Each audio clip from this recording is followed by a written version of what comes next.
box, né? É dono de 3 boxes na França, que é a CrossFit Louvre, e é um prazer eu já ter estado na presença, é um cara que tem uma energia incrível. Então, com vocês, Daniel Chaffey, e a gente vai fazer aquele mesmo esquema de sempre, tá? Vou recebê-lo e a gente troca essa ideia, ele tem uma apresentação para fazer, eu vou fazer o meu melhor aqui na tradução, e depois eu abro para perguntas. First of all, hi again, Daniel! Yay! I'm not hearing you. You don't have to translate for me, man. It's okay. I understood what you said. It's okay. Whoa, I said that was awesome. Hi from Paris. We're in Paris. Hello from Paris. Okay, Oh. Paris. Yeah. Don't get vertigo, right? Don't get vertigo. Fuck. Okay. Yeah. Já viram aí como é que o cara é? O cara é uma energia incrível. Então, vamos começar. Daniel, I'm here to translate and also to host in this meeting, and probably a lot of the people here know you by the Affiliate Summit, because your visit in Brazil was tremendous for us. We talk about business and how to sell programs in CrossFit, and how you present our opportunity to take people from the couch, and then put them on the gym. So talk a little bit more about who are you, for who doesn't know you, and also about this amazing opportunity to show people how to become healthier with fun. Well, thanks, Sergio. It's good to see you. Carol as well. I imagine Prudente is around as well, right? So give him a hug for me. It's good to see some faces. I see Alex, I see Guillermo, I see some faces that I recognize. So good to see you guys again. I'll be coming out with Don and Gary next month as well. So hopefully I'll be running into a lot of you guys. We'll be having a lot of fun, but the idea is also a lot of sharing. So yeah, it's gonna be good. I don't know if you want to translate that already. I can do it. Bom, ele falou aí que reconheceu algumas faces aí que ele já tinha encontrado aí, como o Guilherme, né, que estava lá no nosso Affiliate Summit. Disse que vai estar no próximo mês aqui conosco, então vai ser mais uma oportunidade de contato conosco e vai ser uma ótima oportunidade. Vamos nessa. Let's go. Cool. So I'm just a box owner. That's all I am. I'm just a very lucky box owner. That's it. So I started with 1 box and with no members, just me and my wife. That was it. And now today I'm lucky to have 3 boxes. We have a team of 47 people. Members, we have over 3,000 members over the 3 boxes. So we're serving a lot of people. And on top of that, we have a kids program with about 150 in total in the different age groups. And so we're managing to share CrossFit with quite a large number of people. And if our mission is to get more people CrossFitting, more people doing CrossFit, then I think there's some very simple things that we need to be sharing. And that's my mission today, and for the next few months or years, is to share some ideas and help as many of you grow as possible. Because I think the theme for today's conversation is growth. It's about growing your business. It's about growing your members. It's about growing your team members. And that starts by growing ourselves. I'll let you go, Sergio. Bom, ele falou que não é nada mais, nada menos do que um sortudo, né? É um dono de boxe sortudo. Ele acredita que ele é sortudo por vários motivos. Um deles é que ele começou como todo mundo aqui começa, né? Com 0 membros. Era ele e a mulher dele, eles começaram. Hoje em dia tem 47 pessoas na equipe, mais ou menos 300 membros por box, então dá mais de 1.000 aí, né? Pessoas sob sua responsabilidade. Ele tem um programa de kids com mais de 150 crianças em diferentes idades, e ele sabe que a missão dele é colocar mais pessoas em atividade, né? Pessoas mais condicionadas. E a missão pessoal dele é justamente ele, no caso, se dividir as informações que fizeram com que ele tivesse esse resultado conosco, né? A missão, a palavra é crescimento. crescimento do negócio, crescimento pessoal, crescimento dos membros, crescimento dos seus funcionários. E esse é o aspecto geral que ele entende que é o sucesso do negócio. Thank you. That was really good. I was very impressed, mate. If I go too far before stopping, you can stop me, okay, Sergio? Yeah. You can be free to roll. Just do like this. Just do like this, and I'll stop. Okay. Growth. Sometimes in CrossFit, we see growth as being bad because we think that it means not giving as good a service to the members we have. And that's sometimes the obstacle, the psychological barrier we have to overcome as box owners. That we can grow and give as good a service, if not better, than when we're small. You know? It's just we have to learn to put the processes in place so that the people we delegate tasks to do them better than we would have done. And if we grow progressively, then the service is as good with 400 members as with 100. The service can be as good with 14 or 15 people per class than with 10, if we know how to develop our teams correctly. So we'll go through some principles, but I think, you know, we mustn't be afraid to grow. Ele disse que a característica de crescimento tem sido visto com maus olhos em determinados boxes, né? Aquela falsa impressão de que você se manter pequeno é o sucesso, é o segredo do sucesso. E o crescimento seria compatível com a perda de qualidade no serviço. Ele disse que isso é uma barreira psicológica, né? Se você tiver bons processos, conseguir delegar, né, função para as pessoas certas adquirirem a característica de se desenvolverem no posicionamento certo, isso vai ser um serviço, inclusive, possivelmente melhor do que se estivesse pequeno. Se você tem bons processos e coloca as pessoas certas nos locais certos, você vai conseguir ofertar um serviço para 10, para 17, para 30, na mesma proporção. Basta você colocar as peças nos locais certos, tá? So, growth is fundamental. It's not really an option. It's fundamental if we want to exist in 3 or 5 years' time. Growth has to happen, and it has to happen on different levels. So, first of all, if we want to serve our members and we want to give them, you know, good equipment, we want to give them the best conditions and the best coaches. We want to be able to train our coaches and invest in our coaches. We want to be able to open more hours. We want to be able to just give them cleaner changing rooms, whatever it is. That requires resources. And those resources are generally money. If you don't have money, you can't pay for your courses. You can't pay for your coaches to get educated. You can't pay someone to coach more classes and so on and so forth. So we need to grow the business in order to give more service. That needs to be understood from the start. Crescimento é um fundamento e principalmente muito importante para você durar ali depois dos 5 anos. Não é opcional, você vai ter que crescer. Essa característica ela é desenvolvida em alguns níveis. A primeira coisa que você tem que lembrar é que o seguinte, você vai precisar de ter melhores equipamentos, você quer servir a sua comunidade com melhores professores, você quer ter mais horários, você quer ter isso tudo, melhores banheiros. Então, para isso, você tem que ter a clara certeza que você precisa de dinheiro, você precisa de recurso, né? Então, crescer um negócio é fundamental para você ter um crescimento do seu box, propriamente dito, e qualidade de serviço. Why is growth for the box essential? Because if you stay at the same amount of revenue than you have today, the cost of living rises, whether we like it or not. We see it now, right? Inflation, 7, 10%. In Brazil, it's been worse.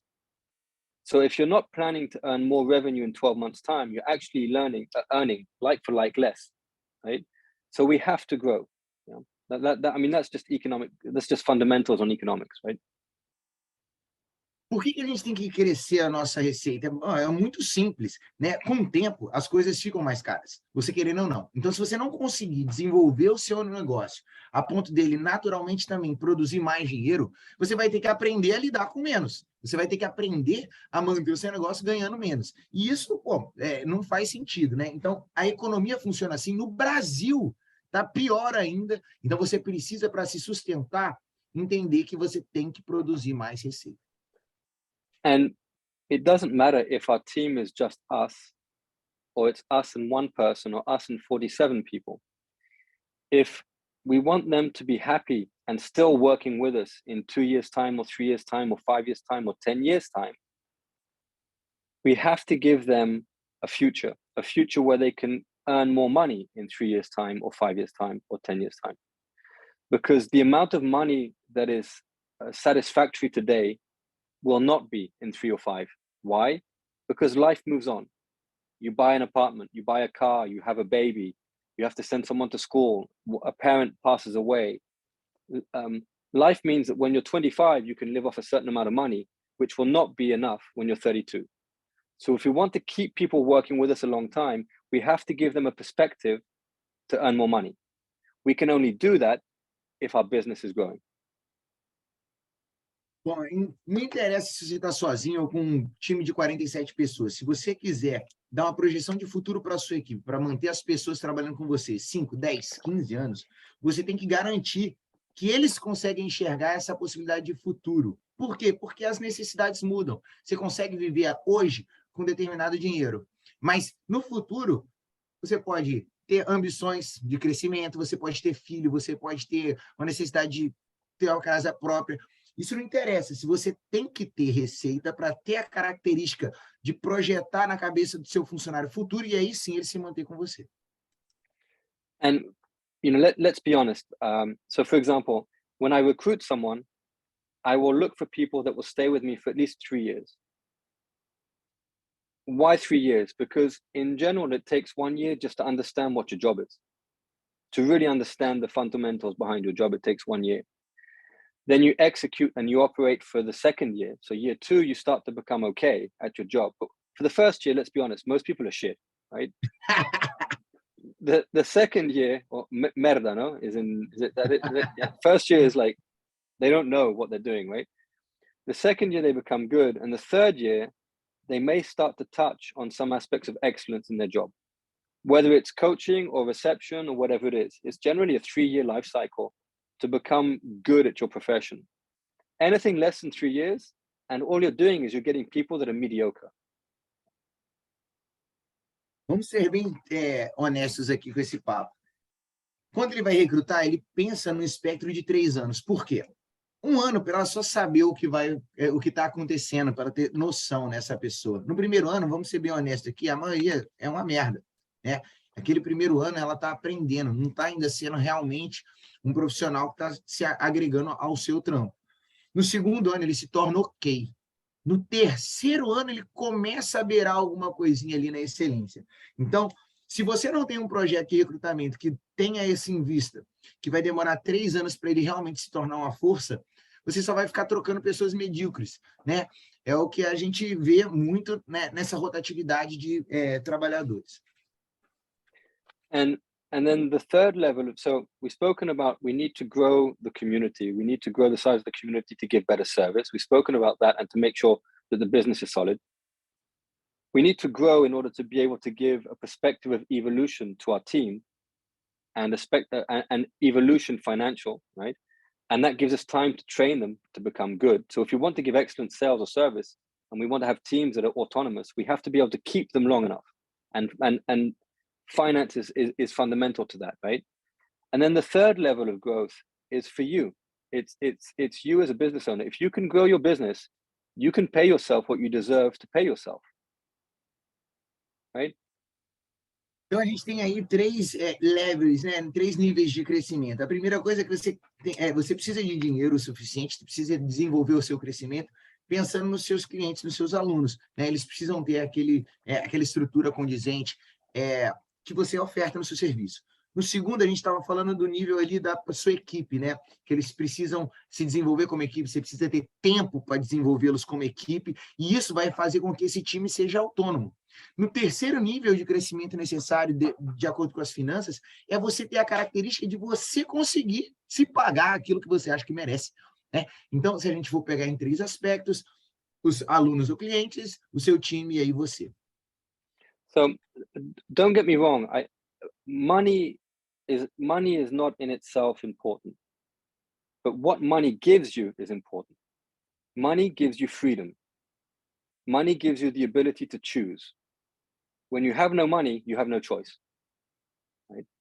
So I can choose today if I coach. I coach when I want to, not when I have to. I can choose to spend time and money on growing people. Why? Because I have the resources to do so. If I had no money, I wouldn't be able to grow them as I do. I can choose to give more service and better service because I have the means to do it. So money gives you freedom. It gives you choice. Money in itself is just paper. It's not that important. But without it, we know what happens, right? We know that life can be very difficult. And you may think, I'm at break even, everything is okay. But break even is not good enough. And COVID proved that to us, right? You go into a period like COVID, or you hit a problem and I don't know, another gym opens up 100 meters away and you're just at break even, then all of a sudden you're not at break even anymore. So just earning enough money is not good enough. It's like going into a famine. You know the African expression of, if you're skinny and you go into a famine, you die. If you're a bit fat, you go into a famine, you come out skinny, right? Like our knowledge about conditioning, yeah? Fitness, health, and disease. Ele falou o seguinte, não entenda ele mal, como se fosse um cara super monetário, né? O dinheiro por ele mesmo, ele não é importante. O que é importante é o que o dinheiro te dá, né? O que ele provém. Então, ele te dá liberdade, ele te dá escolha. Hoje, o Daniel pode escolher se ele quer dar aula. Ele não dá aula quando ele precisa, ele dá aula quando ele quer.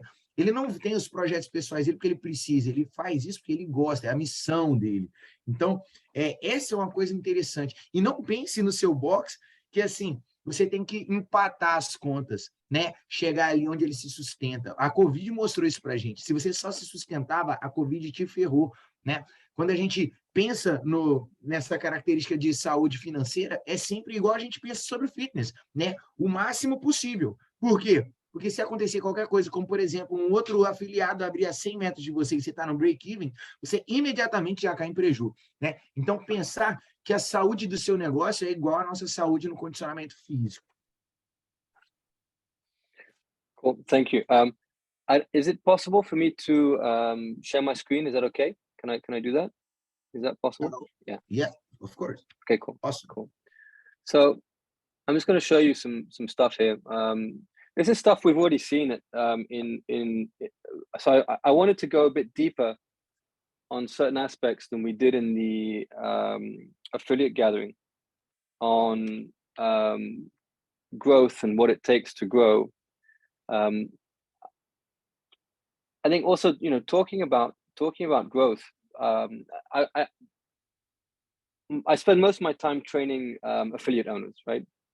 So last week I did 4 days of training. 2 days was leadership and developing teams training, and another 2 days was sales and prospecting. And I spent basically my week with 12 affiliates, and it's quite upsetting when you talk to an affiliate and you ask him, how his business is going, and they'll always go, yeah, fine. And then you dig away, and then you realize that all the affiliate owners around the table are not paying themselves enough money to still be in business in 2 or 3 years' time. And when we analyze the reasons why, it's quite simple. It's because they're very focused on certain aspects of the business and not at all focused on other aspects of the business. Ele tem passado o maior tempo dele, né? Treinando afiliados, a verdade é essa. Ele, por exemplo, passou 4 dias com um time, 2 dias com outro, e ele se sente meio assim, intrigado, né? Quase que incomodado. Quando ele vê que ele pergunta sobre alguns aspectos do nosso treinamento ou da nossa vida, né?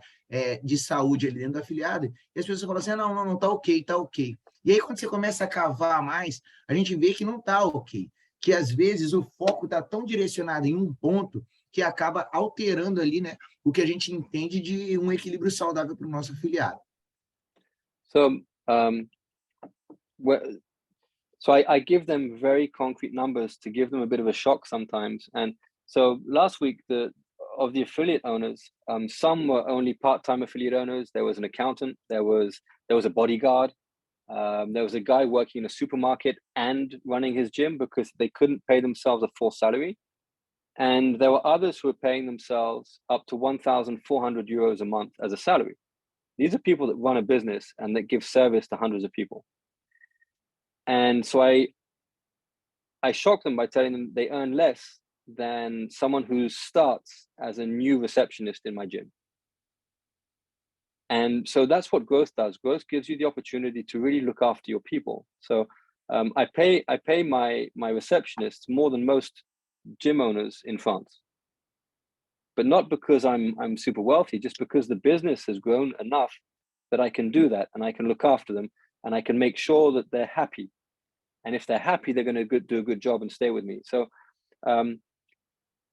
invariably, most box owners will be dissatisfied for one reason: that for the time they give, they don't see the return on investment. Ele estava lá e ele gosta de usar alguns números para chocar mesmo, né, a necessidade do crescimento. Ele estava nesse encontro de afiliados e tinham pessoas lá que tinham box e trabalhavam, por exemplo, em mercado, né, porque não conseguia viver com o salário que eles tiravam ali simplesmente do seu box. Muita gente part-time, né? Então, assim, ele conversou com alguns e alguns tiravam 400 euros de salário, o que é menos do que o Daniel paga para alguns recepcionistas. Isso choca. E ele não paga para um recepcionista porque ele quer, porque ele, não, eu tenho dinheiro e vou jogar fora. Não, é porque o crescimento da CrossFit Louvre propicia para ele a chance de cuidar melhor dos seus funcionários. E se ele cuida melhor dos seus funcionários, os funcionários ficam com ele por mais tempo, vestem literalmente a camisa, né? Então, qual é a maior frustração de um dono de afiliado? É que ele não consegue ver um investimento saudável de acordo com o tempo e o retorno. Então, essa relação é o que causa um certo desconforto nos donos de afiliado. So I'm really happy because speaking to Don, the new CEO, he said that our focus as an affiliate team or a gym team over the next few years will be to help the affiliates be as successful as they want to be. Right? So if you have the gym you want to have, that's great, and we'll support you in that. But our goal is to help you be as successful as you want to be, which means if you're not as successful as you want to be today, then we need to feed you ideas, we need to inspire you and help you be as successful as, and I don't believe as you need to be today. I think you need to be as successful now as you need to be in 3 years. You need to be ahead of the ball. So if in 3 years' time you want to buy a new house, or you want to have a baby, or your child will need to go to school and you need to pay for the school, then you need to become as successful as that is now for 3 years' time. So you take away stress and pressure. And that's our goal. That's our goal now. Ele ficou bem feliz com o Dom Fal. Nas reuniões, eles falarem assim, não, eu quero fazer com que o afiliado seja tão bem sucedido quanto ele queira ser, né? E essa conversa estava falando de algumas características interessantes, como, por exemplo, você ser bem sucedido hoje, para ir daqui 3 anos você também estar bem sucedido. Então, essa construção do sucesso tem a ver com você retirar a pressão, o estresse do afiliado. Agora, quais são as ferramentas que vai fazer com que hoje o afiliado tenha sucesso, daqui 3 anos também? É papel aí dessa nova diretriz da CrossFit. So, when working with affiliates, there's so much to do. When you run an affiliate, you've got maintenance to do, programming. You've got to coach your coaches. You've got to buy supplies. You've got to make sure the fridge is full. You've got to clean the toilets. You've got to clean the box. You've got to maintain equipment. You've got to coach. You've got to answer the phone. You've got to answer emails. You've got to do account. I mean, it's like shit. You're spinning plates, right? There's so much to do as an affiliate owner, and so the question often is, how can I organize myself to be more successful? What do I need to do to be more successful? Quando você é dono de afiliado, tem muita coisa para fazer, né? Você tem que limpar banheiro, você tem que dar aula, você tem que comprar suprimento, você tem que treinar a sua equipe, você tem muita coisa, né? Então, o grande lance tá bom, você tem muita coisa para fazer, agora como é que você vai se organizar para fazer isso tudo? And so the first thing we look at is what I've put on the screen here, the 3 pillars of a successful box. And what I say to leaders is, if what you and your team is doing does not fall under one of these three pillars, stop doing it. So what's going to help you grow a successful box will fall under one of these three headings. First pillar, prospecting and sales. The second pillar is integrating new members into the pre-existing community and helping them develop the habit of training. And then the third pillar is giving them service and making your box the best it can be. Bom, então é bem simples. Ele sempre avalia o seguinte: se a minha equipe está fazendo alguma coisa fora desses três pilares, pare de fazer, não devia estar fazendo, né? Então, quais são os pilares? Prospecto e vendas, que é basicamente você recrutar mais pessoas. Integração, que é você colocar as pessoas vestindo a camisa do seu box, né? Tanto os alunos quanto a sua equipe. E o serviço, vocês estão conseguindo fazer com que o serviço seja o melhor possível para os seus participantes? So if we look at these three pillars as being, I would say, like the pillars to success and financial success for business, it's the same for, insurance, selling cars, selling whatever, selling everything. The two pillars of prospecting, sales, and service exist in any industry. The pillar that is quite exceptional to CrossFit is the pillar in the middle, which is the integration, and I'll explain why. But the cycle of life of any business is the ability to find customers and the ability to serve them. Esses três pilares que ele chama aí, né, dos pilares do sucesso financeiro de um afiliado, tem dois pilares que são comuns a praticamente todas as empresas de serviço, que são as vendas e o serviço propriamente dito. O pilar que é mais ou menos assim específico ao nosso business é justamente o pilar da integração do meio, né? Que a gente pode chamar esse da comunidade, tá? Então, o que a gente tem que fazer? A gente tem que fazer esses dois pilares serem integrados ao nosso principal. Funciona muito bem com seguros, por exemplo, né? So, most of us coming from a coaching background, we like to give the service piece. We like to go and do some programming, and we like to go and coach, right, and improve someone's movement. But we perhaps don't like so much the prospecting, going to find people that aren't members yet, So we tend to be unbalanced in this circle of life. We tend to be better at the service piece than we are at the prospecting and sales piece. And even as CrossFit HQ, we were in the past far better at helping to educate the coaching piece than anything else. Every single course, level 1, level 2, online courses, were all around coaching and giving better service. But there was nothing around helping us find new members and convince them to join or integrating them into the gym. Como nós temos a maioria, realmente assim, a maioria avassaladora de nós, temos o background de sermos treinadores, a gente tem uma tendência de ficar em cima do pilar do serviço, né? E é meio que quase que a gente quer evitar olhar lá para vendas e prospecto, né? A real é que a própria CrossFit HQ mesmo, antes, ela tinha essa característica. Nível 1, nível 2, todos os cursos online, tudo isso estava formatado para o serviço, ou seja, para a educação, né? Então, hoje, a gente tem que olhar como equilíbrio. So, this lack of balance where we're better at coaching than at telling people we exist and getting them to come in means that sometimes boxes will give very good service, but not have enough members to feel successful. And so they're like the best kept secret in town, like Fight Club, you don't know it's there, but once you found it, you found the best thing in town. And that's the issue with some of the boxes. Really good at service, but are kind of like the best kept secret in town. Engraçado, né? Porque assim, o que acontece quando a gente tem um serviço top, mas não se preocupa com o resto? Você fica meio que escondido, você tem o melhor serviço possível, mas não tem membro suficiente para você se sentir bem-sucedido, né? É muito parecido com o clube de luta, né? Você não conhece, mas quando conhece, cara, nossa, a melhor coisa do mundo. And if we go to the other end of the scale, you have the Globo gyms. And the Globo gyms will, in general, have no coaching or shit coaching,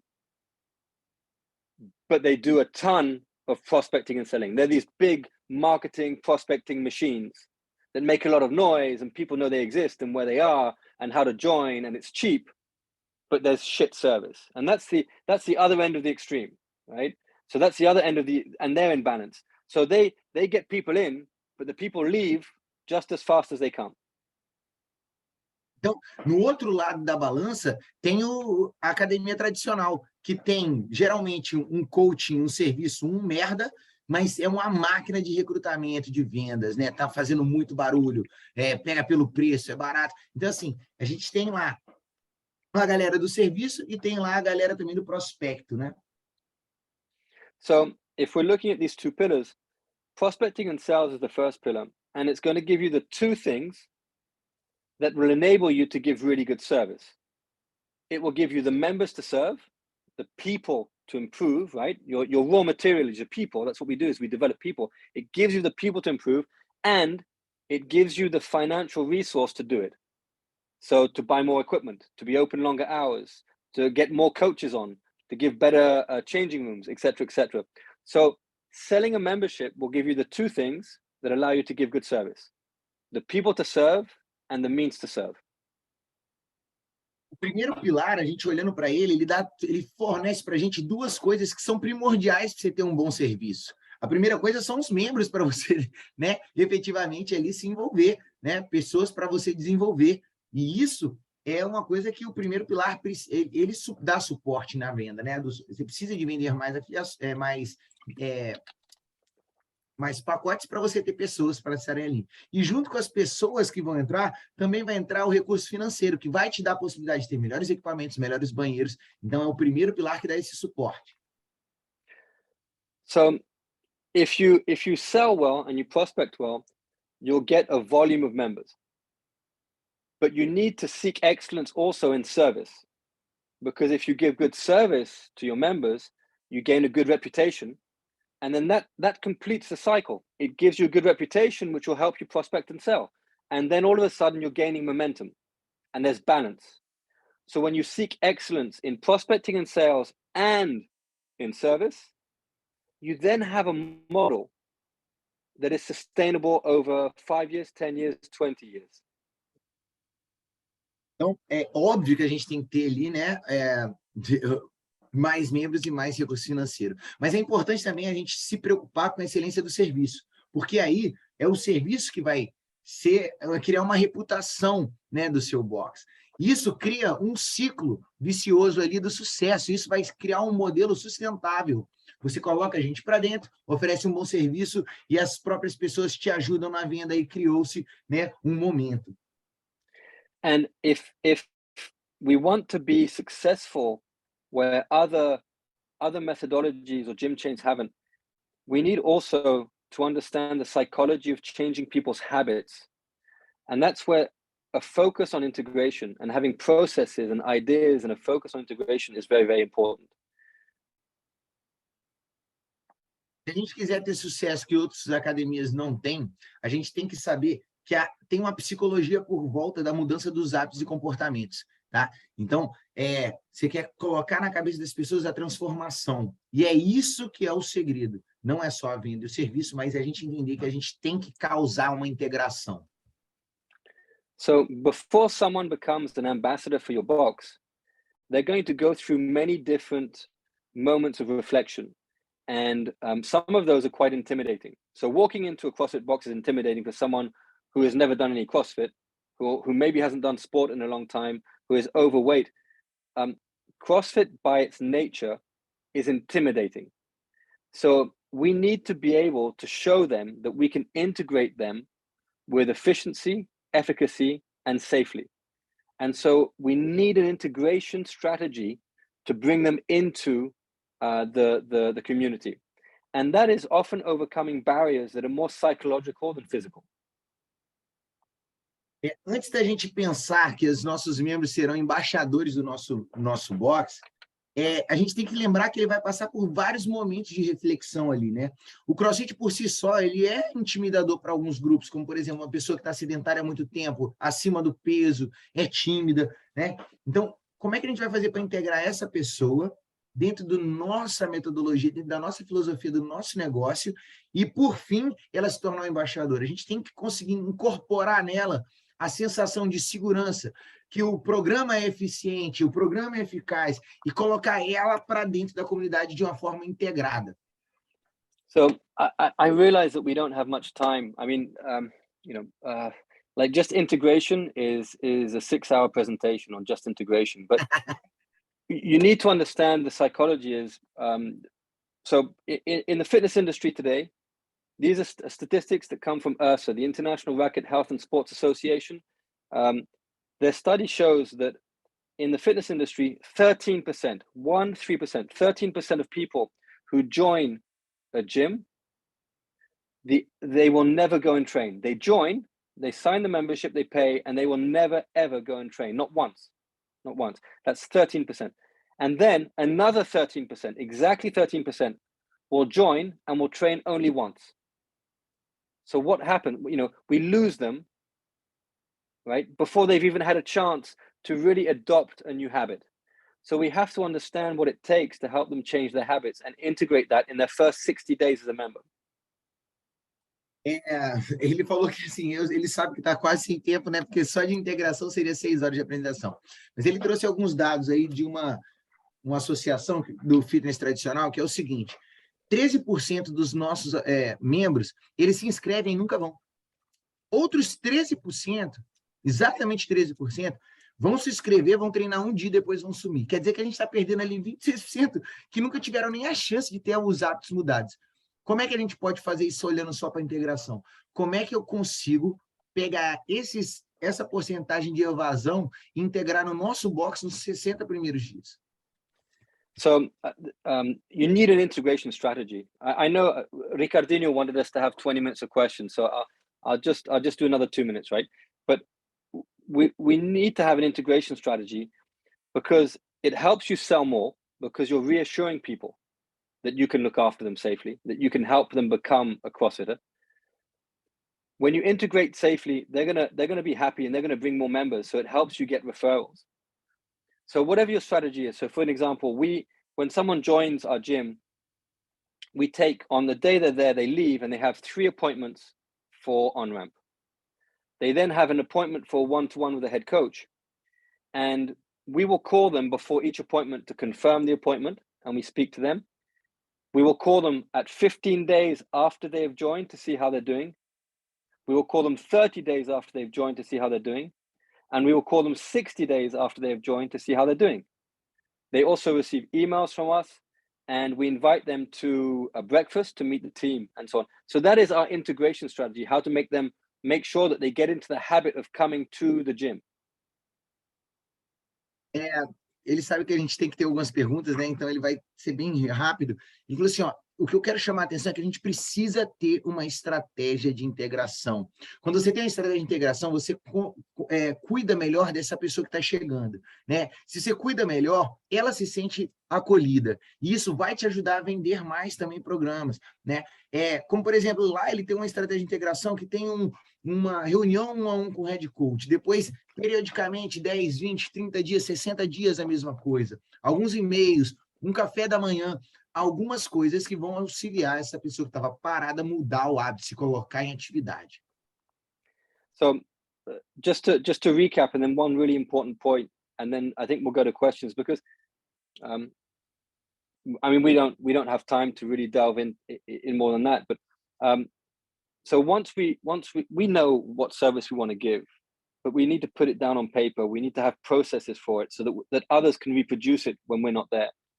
Whatever the integration process is, write it down. What is it going to take for that not to be a theory, but to happen in practice, right? And then you design the actions and activity that your team needs to be doing to make sure it happens.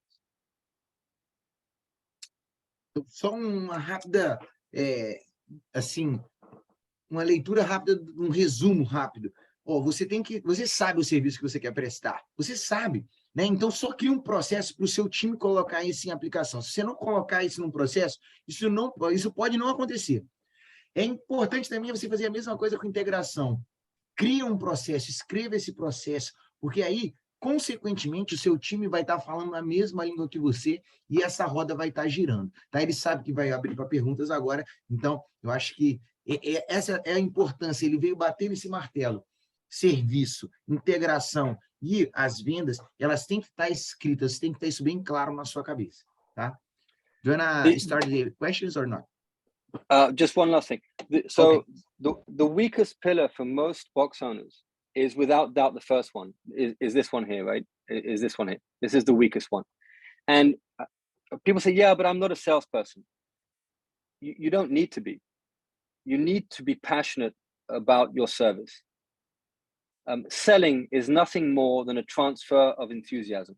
That's all selling is, right? So anybody on this call that loves CrossFit, that loves their box, believes that their box gives good service, can sell a membership. So selling in general is not the biggest weakness. And you can do sales trainings and you can improve your efficiency and your excellence in it. But really the problem for most box owners is that they don't prospect. So there's a very big difference between selling and prospecting. And normally the weakness is prospecting. Assim, com toda certeza, o pilar mais fraco dos afiliados que ele tem constatado é o primeiro, né? E assim, as pessoas falam, ah, mas eu não sou uma pessoa de venda. Na verdade, venda é transferir entusiasmo. Eu tenho certeza que qualquer pessoa aqui faria ótima venda de plano. Então, não é isso que ele está falando. Ele está falando que dentro desse pilar, o que a maioria não faz é prospectar, tá? And what is prospecting? Prospecting is simply going out and talking to people that are not members. That's prospecting. And so, my question to most box owners is, well, how many hours a week do you train? And they'll say 7, 10. And they'll say, how many hours a week do you prospect? And they'll go, none. So there's your problem. So businesses that fail are the businesses that fail to prospect every single day. Bom, ele às vezes chega e fala assim, ó, quantas horas você passa treinando? As pessoas falam, entre 7, 10. Aí ele, quantas horas você passa prospectando? E prospectar, geralmente ele recebe nunca, nada, zero. Mas prospectar nada mais é do que você mostrar a sua oportunidade de negócio para outras pessoas, conversar com pessoas que não conhecem, né? E a maioria dos negócios falha exatamente aí. Cool. I think that's all we have time for, because we only have 10 minutes. So if there are questions, and I mean, you guys can invite me anytime you want, and we can delve into prospecting and do an hour just on prospecting. We can do an hour on sales. We can do an hour on integration, whatever it is. But I thought this is an introduction was probably the best way to start. Ele falou que, claro, né, aqui a gente vai ter mais 10 minutinhos, mas que é importante ele mostrar uma boa introdução do que é o que ele faz hoje em dia, né? A gente pode convidar ele mais vezes, ele vai ter aí 1 hora para falar só sobre prospecção, só sobre integração, só sobre serviço, mas é importante a gente ter essa mentalidade já desperta na cabeça, né? Que são literalmente, né, os pilares que ele acredita que são pilares de sucesso, tá? Ele vai abrir para perguntas agora, já tem uma do Vitor. Vitor, manda enquanto eu dou uma olhadinha aqui no nosso chat. Hey, Daniel, how are you doing, man? I'm good, thank you, Victor. How are you? Can you hear me? Good, good. So I have like 2 questions real quick. First, how this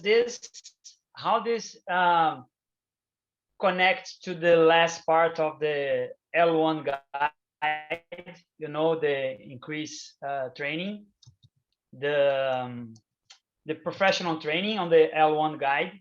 It is like correlated, right? And the second question is, how long took you to build that prospecting strategy of your box?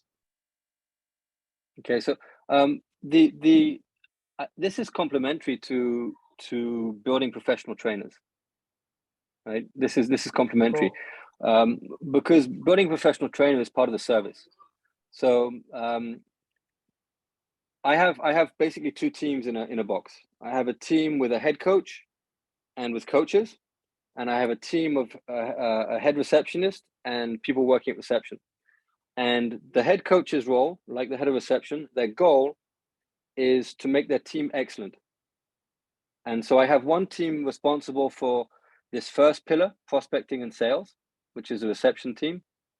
And they're also responsible for setting up the integration, right? And then I have another team that is responsible for delivering the integration, which is the coaches team, and for delivering amazing service. But really, they're not that separate, because the reception team deliver good service too, because they're responsible for welcoming the members to the box.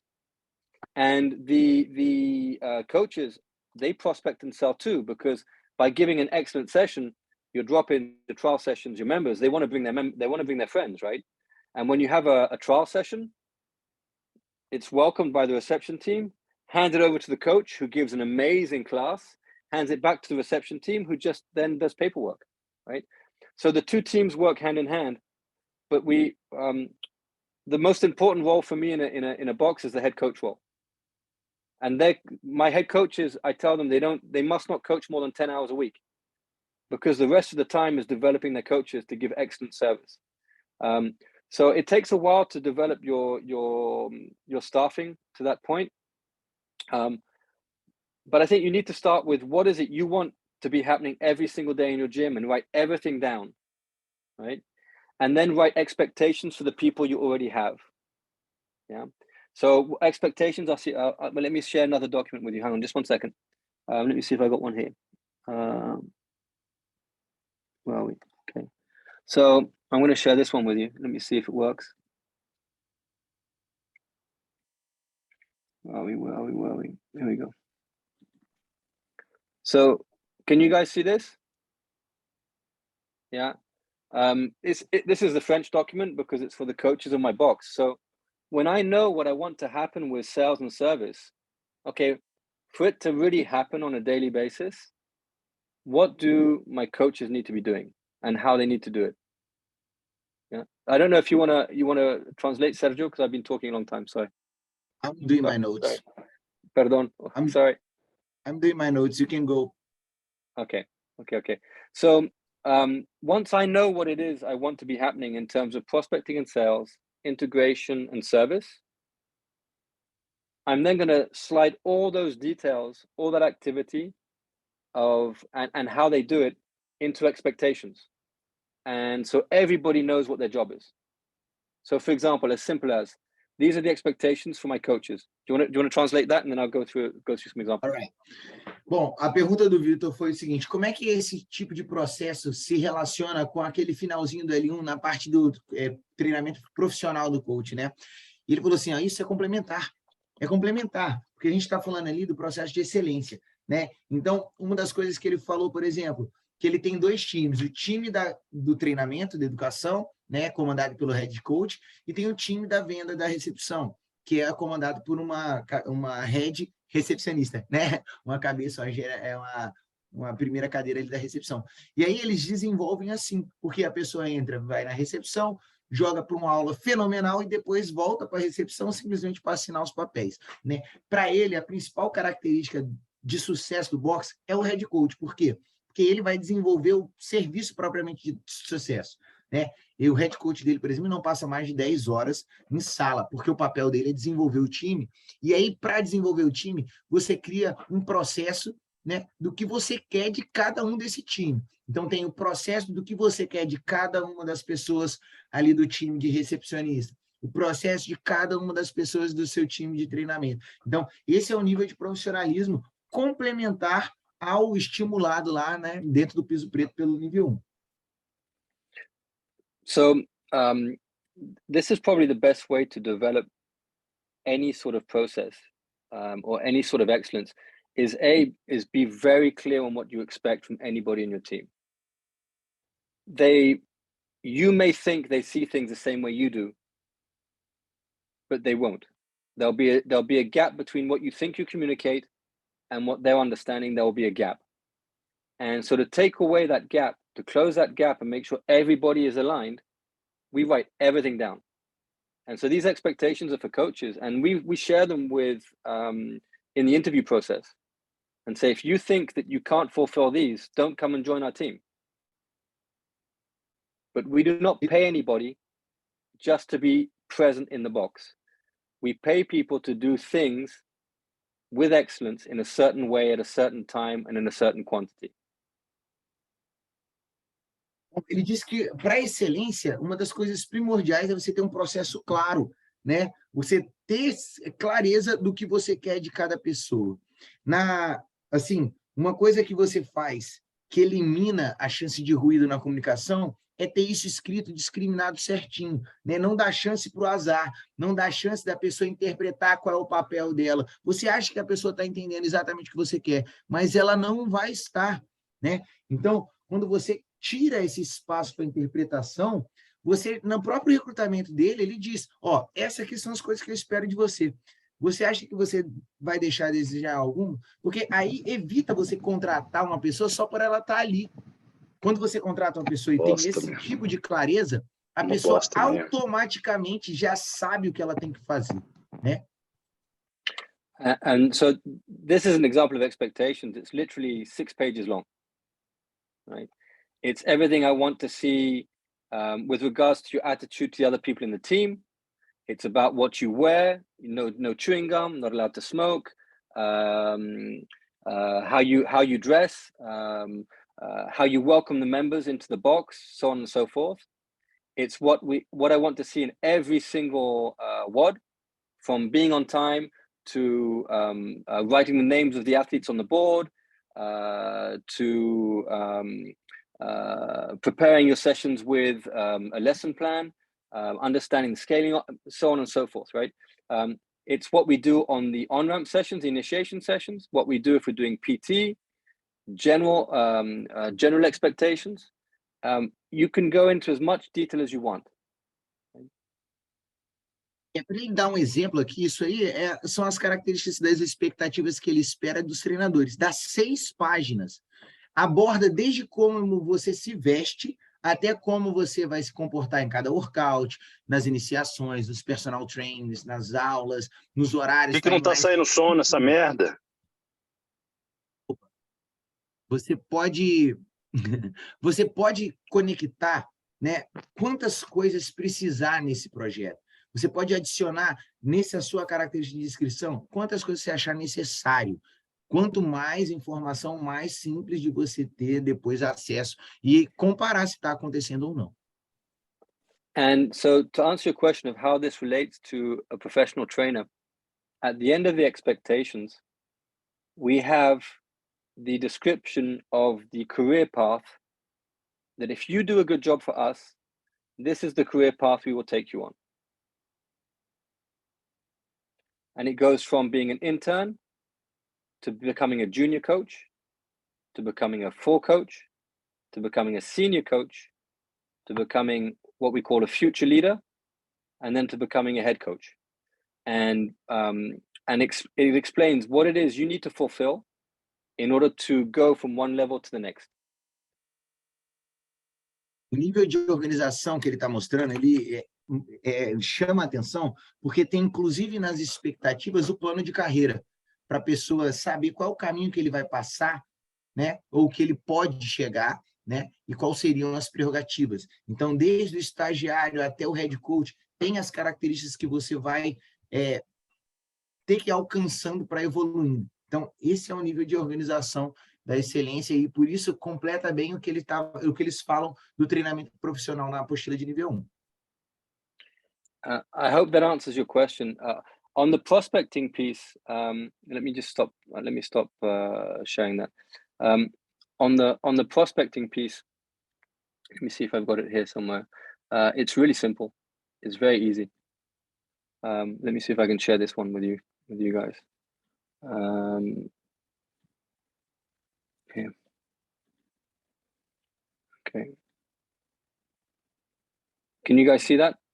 Yeah, you can see that. Okay, cool. So on the prospecting piece, prospecting is about a funnel, right?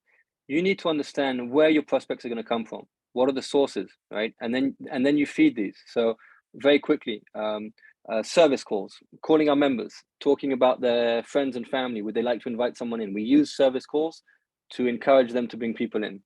Bring a friend. So this is where we're talking to all our members from the very day they join about bringing their friends in. We give them guest passes that they can put into their wallet, right? That they can hand out. Yeah. The website is your best prospecting piece. So what do you do on the website to incite people to contact you? For example, my recommendation on the website is do not give your prices on the website. Tell them if they want prices, they have to contact you. And then you start a discussion, right? Because prospecting, this is very important. prospecting is not about selling a membership. Prospecting is about talking to people and making them want to come and see you at the box. So for example, on your website, I would have photos and videos of your members, not your coaches, but normal everyday people, because then it makes normal everyday people want to come to your gym. And I would not have your prices on there. And I would make sure that your form for asking for information is very easy to get to and very easy to send. And then the other thing is, I would make sure that when I receive a request, I'm answering it really quickly. So in my boxes, the screen at reception is the email box. So we receive an email inquiry, we answer within like 20 minutes, half an hour. Speed is very important when you prospect. Do you want to go through that?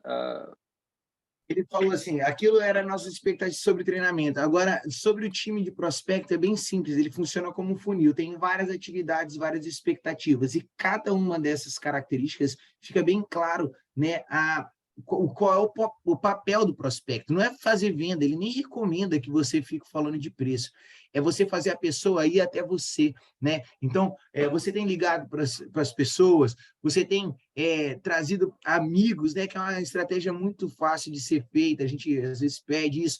No próprio website, pessoas, você vai mostrar pessoas normais fazendo as coisas, porque isso vai conectar outras pessoas normais a entrarem em contato. E aí, é muito importante que esse contato tenha velocidade. Assim que a pessoa entrou em contato com você, você responder de imediato. Então, a tela do recepcionista está ali, a tela do e-mail. Por quê? Porque a velocidade cria um momento, você consegue aproximar logo. E o prospecto não é venda. Ele falou isso, repetindo, não é venda, é você colocar a pessoa em contato e trazer ela para te conhecer. I'm aware that we've gone over time, and so I really want to be respectful. This one prospecting slide, for example, we could spend an hour on this, just talking about each of these sources of prospecting and the tools. So you develop some tools, and you need to develop a plan and some tools, and then the habit of doing it. But very quickly, so your website, your social media is very good prospecting tool. Corporate sessions are very easy examples of developing corporate sessions and getting members from corporates. Outreach, the ability to go outside and just talk to people anywhere with a small card and just talk to people. Open doors and events, there's a lot of stuff on open doors. How to incite referrals. So we incite referrals by telling members that as a new member, they can invite up to 5 people for free. And it's normally 25 euros per invitation. Who would they like to invite? But they need to invite them in the first month. So it gets people bringing in prospects all the time, right? Non-joiners, so people that come and visit your box. Do you keep their telephone number and email address? Do you contact them afterwards to follow them up? You know, how can you do that? No-show, so people that have an appointment but don't show up. Do you follow them up?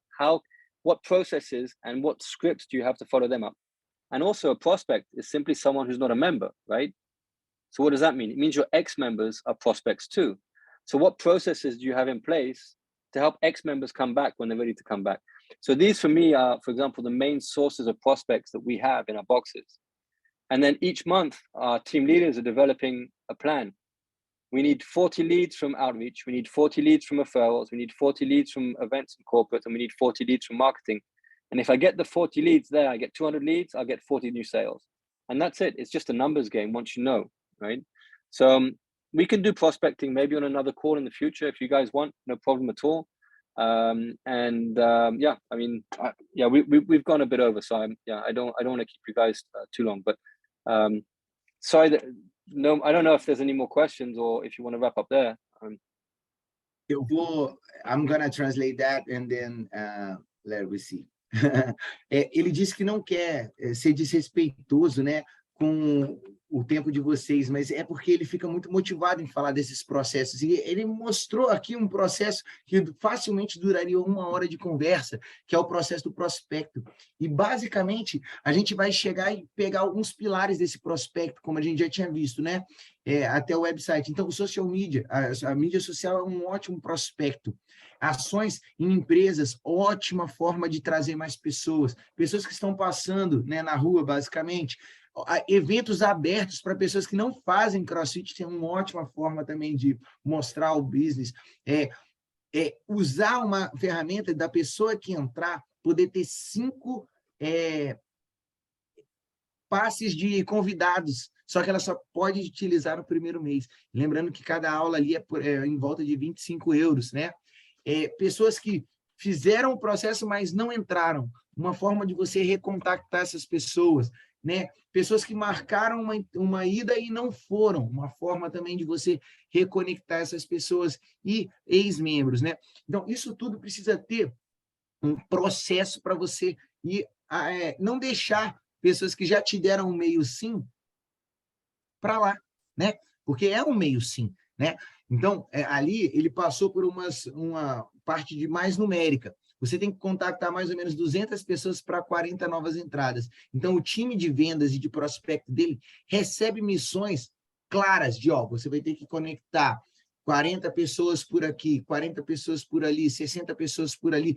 E esse número tem que dar 200 para ter mais ou menos 40 novas inscrições. Então, ter o processo para prospecção e venda é tão importante quanto você ter um plano de aula. E é isso que ele está querendo estimular. Ele está querendo, nessa conversa, dar uma vontade de você fazer nesse nível de profissionalismo que a gente já tem no piso preto, ter esse mesmo nível de profissionalismo na empresa, no prospecto, na venda. Tá? Ele falou que ele ficaria tranquilamente aqui falando, vai ter novas oportunidades da gente pegar só um desses pilares e discorrer nessa hora, mas também ele não quer ser desrespeitoso com vocês, tá? Ele é um cara apaixonado, você já viu. The guys are hearing like ferociously here. They want to hear more about you. So I think we can pass more 10 minutes with no trouble. Okay. Well, let's do 10 more minutes, and then it's going to have to be me that goes, because I've got a couple of guests at the box waiting for me. Like Matt Fraser. Yeah, some small athlete, some guy you may have heard of. He's waiting for me at the box. And so it's a numbers game. It's a as soon as you know. So for example, I know that if we talk to 5 people, we're making 4 sales, right? So in this example, I've got 5 to 3, but I know that. So for example, Sophie and her team in Bordeaux, which is where Guillermo came and spent some time. If we speak to 5 people per day in the box, we'll make 4 new sales. That's mathematical. That's our average. So the goal is, how can we make sure that we get 5 prospects coming to the box every single day to get 4 new members? If we need 4 new members. If we only need 2, then maybe we only need 3 people to come to the box per day. If we only need 1 new member, maybe we only need 2 people to come to the box per day. But whatever the number is, right, it works backwards. So now, how many appointments do I need to have today to know that I'm going to see that number of people? Because not everybody shows up. So if I need to see 5 people today, I know that in Bordeaux, I need 7 appointments, right? So my goal is, yesterday, I should have prepared for today 7 appointments. Today, my goal is to prepare for tomorrow 7 appointments. I know that if I walk in with 7 appointments, on average, 5 will show up and 4 will join. Yeah. And that means that in September, sorry, go ahead. Yeah. Ele disse que é um jogo de números, na verdade, né? E assim, esses números, eles representam algumas coisas, ele vai dar alguns exemplos de Bordeaux. Ele sabe que para você ter 4 novas inscrições no mês, você tem que ter mais ou menos 5 ligações por dia. Esses números, eles vão sendo formatados de seguinte forma. Ontem eu tenho que me preparar para hoje eu conseguir 5 ligações. Dessas 5 ligações no mês, 4 vão aparecer, 3 vão matricular. Então, assim, esses números, eles são montados também nesse espectro profissional, porque é, sim, uma batalha de números, né? Então, ter essa noção clara te faz criar uma preparação, um processo para ter novos membros. So, Carol's question, are these the CrossFit Louvre conversion rates? No, they're not. These are Lambda, just an example. And the goal that we need is different every single month, because I'll show you, how do we set our goals? We set them backwards. So you want achievable goals, right? But you set them, so if this is our achievable goal, it needs to fulfill our quarterly or monthly goal, which fulfills our quarterly goals, which then fulfills our yearly goals in growth, right? So I do a yearly P&L, and then from there, I know what it is we need in the quarter. And I know that, for example, if September is a very good month, October's okay, but November's a bit shit. So September, the goal in September will not be the same as the goal in November, right? Obviously. Aqueles números que a gente botou ali no funil, eles são simplesmente um exemplo, né? E assim, como é que a gente monta esse tipo de estratégia? Com algumas metas, uma meta diária, mensal, trimestre, né? Porque o que é importante ali a gente ver é que assim, ela vai mudar de acordo com o ano, né? A gente sabe que setembro é um bom mês para eles lá, né? Só que eles sabem que novembro é um mês ruim para eles. Então, elas vão mudando e aí você vai ter uma noção também do espectro do ano, né? So what's magical about this is that nowhere here do we talk about walk-in traffic. Walk-in traffic are the people that just pitch up, they just show in your gym, right? Say, hey, I'd like some information. A mágica aí é que a gente não está falando em nenhum momento das pessoas que estão andando, os transeuntes, né? As pessoas estão entrando, olhou, e peraí, queria só uma informação. Então, aí são coisas que você controla, não depende de sorte. So, walk-in traffic is fantastic. And we love it. There's nothing wrong with walk-in traffic. They're very motivated people, right? And walk-in traffic will be affected by your reputation. The better the reputation, the more walk-ins you have. Your location, the easier it is to see and find, the more walk-ins you'll have. And also, you know, you can the opening hours, the visibility of your box, all these things will affect walk-in traffic. But if you just wait for walk-in traffic, you don't know. You're just hoping, you're praying to the God of walk-ins that there will be enough walk-ins for you to grow this month. And that's what most box owners do, is we sit there and we pray, we hope that this month is going to be good. There's no luck in success. We take away luck. We take control of our business.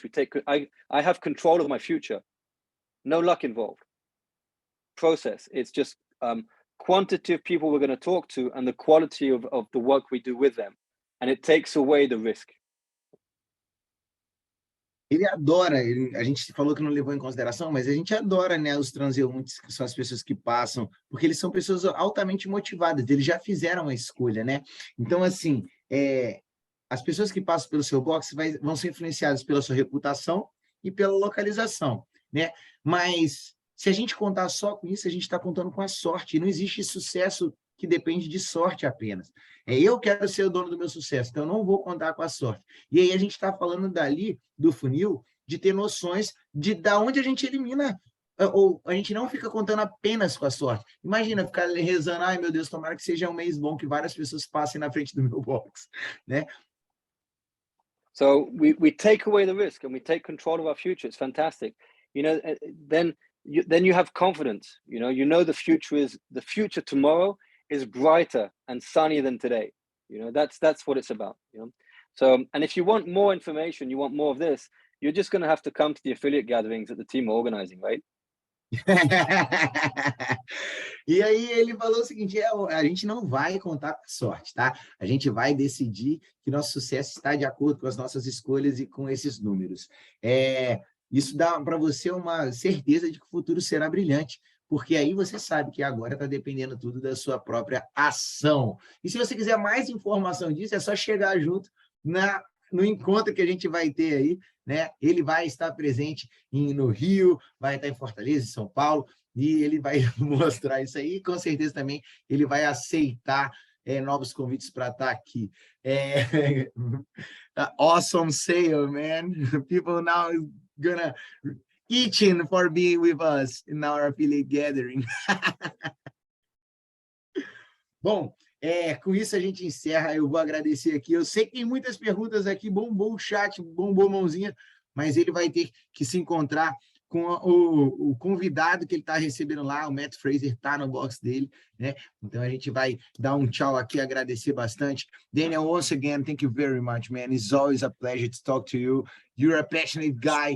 It was a pleasure to have you here last year, and I'm sure we're gonna have fun again soon. Well, it's a pleasure to be able to help in any way. And when we come to Brazil, you know, I know the agenda is very tight with Don and Gary and everybody, but if you guys come to any of the meetings and gatherings and stuff and you want to talk, I'm there for that. I'm not there for Don and Gary. They're big enough. You know, they can carry their own knee pads, right? They don't need me to do that. I'll be coming to meet you guys and to talk to you guys. Yeah. Bom, agradecer a ele a presença, é claro, né? Mais uma vez, ele é um cara que está querendo estar presente aqui, ajudar da forma que possível. Ele disse que vai estar aqui. Se você tiver alguma pergunta que ele não conseguiu responder nesse tempo curto, ele não vai estar aqui para ficar bajulando o Dom e o Gary. Eles sabem se virar sozinho. Ele está aqui para ajudar. Ele vai estar aqui para ajudar de qualquer maneira que ele conseguir. Então, conta com ele. A gente vai ter aí 5 dias, né, de possibilidade de encontrá-lo. Então, conta com esse cara que é um mestre das vendas e do gerenciamento de processos dentro do nosso profissionalismo em cima do business também, tá? Vamos abrir o mic aí, dar o thank you very much para ele, ou então, eu não sei como é que fala. Como é que fala obrigado em francês? Merci. Merci. Então, abre o mic aí e agradece. Obrigado for your translation. You're an excellent translator, mate. You really are very, very good. I do it. It was an honor to me, for sure. No, you're brilliant. You guys are rocking. The future's bright. You know, honestly, this is just me talking as someone who cares about CrossFit. Don is he's a fucking good leader, and we're in a better place now than we have been in many years. You know, CrossFit is gaining momentum around the world. We've never had so many affiliates outside of the US. Brazil's had a very tough time the last couple of years, but you guys have got a solid team. Ricardinho's team is amazing. You guys have passion. The future's bright for CrossFit. You know, Ricardinho's been fighting hard. I don't know if he's on the call, but I don't want to give him a big ego. I'm here, man. I'm here. But he's been fighting hard, you know, to already the localization, you know, to get a cheaper affiliation for you guys, which happened, and then to get it in local currency with local currency payment methods and stuff. So, you know, the future's bright. Ricardinho, thank you for everything you're doing for the Brazilian community. Really, really good, mate. Keep pumping, right? Guys, I'm going to go and teach Matt how to snatch, okay? Bom, ele falou que está indo lá ensinar o Matt a fazer snatch. Ele está falando só por ele mesmo. Ele acredita 100% que o Dom é um ótimo líder, que a CrossFit nunca teve tão bem posicionada quanto teve nos últimos anos, que está tendo, nunca teve tanto afiliado fora dos Estados Unidos como está tendo agora. Ele sabe também que o Brasil está passando por um momento complicado nesses últimos 2 anos, mas que o time do Ricardinho está aí voando, que o Ricardinho está lutando muito, não só, né, por um preço mais em conta, mas por a gente conseguir pagar na nossa moeda local. Então, ele não quer também deixar o Ricardinho muito abobado aí, né, muito arrogante, ele não vai falar muito, mas ele acredita muito no Brasil como uma potência e a gente está com um ótimo momento para se desenvolver com toda certeza. Ele agora vai ter que sair. Vamos agora mandar o obrigado, Merci. Fala o que você quiser aí no microfone para ele sentir esse carinho. E ele vai estar conosco. Tamo junto. O pai tá on. O pai tá on. Sim, Daniel. O pai tá on. Merci. Obrigado. Boa, man. Valeu, Chaffey. Thanks, guys. Take care. Thanks, man. Bye, Thank bye. you. Obrigado. Thank you, Daniel. Thank you, Daniel.